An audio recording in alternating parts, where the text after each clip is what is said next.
ఇవాళ నల్గొండకు వచ్చిన తర్వాత ఇక్కడ హాస్పిటల్లో ఉండేటటువంటి శానిటేషన్ స్టాఫ్, వాచ్మెన్లు, సెక్యూరిటీ, అట్లానే మన దోబీలు, అట్లానే పేషెంట్ కేర్లో ఉన్నటువంటి సభ్యులు అందరికీ సంబంధించి మాట్లాడుతూ ఉన్నాం. మరి వారందరికీ కూడా ఒకటే మాట చెప్తున్నారు, మాకు రావాల్సింది 16,000, 17,000, కానీ 4-5,000 కట్ చేసుకుని ఏజెన్సీల మధ్యలో మాకు 10,500, 11,000 కన్నా ఎక్కువ వస్తలేవని చెప్తా ఉన్నారు. అది కూడా 4 నెలల నుంచి 6 నెలల మధ్య కాలంలో కూడా జీతాలు వస్తలేవని చెప్తున్నారు. నిన్న వరంగల్ పోయినప్పుడు కూడా అదే మాట్లాడింది. ఇవాళ నల్గొండ వచ్చినంత కూడా ఇదే సమస్య ఉంది. PF ని కూడా వాళ్లకు ఇస్తున్నారా, ఇస్తలేరా, వేస్తున్నారా, వేయలేరా తెలియనటువంటి పరిస్థితి ఉంది.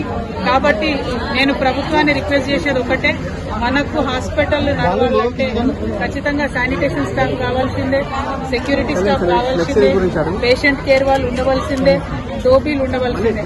మరి వీళ్ళందరికీ సౌలతులు ఇచ్చి వాళ్ళని బాగా చూసుకుంటే వాళ్ళు ఇంకొంచెం మంచిగా ప్రజల్ని చూసుకోగలుగుతారు.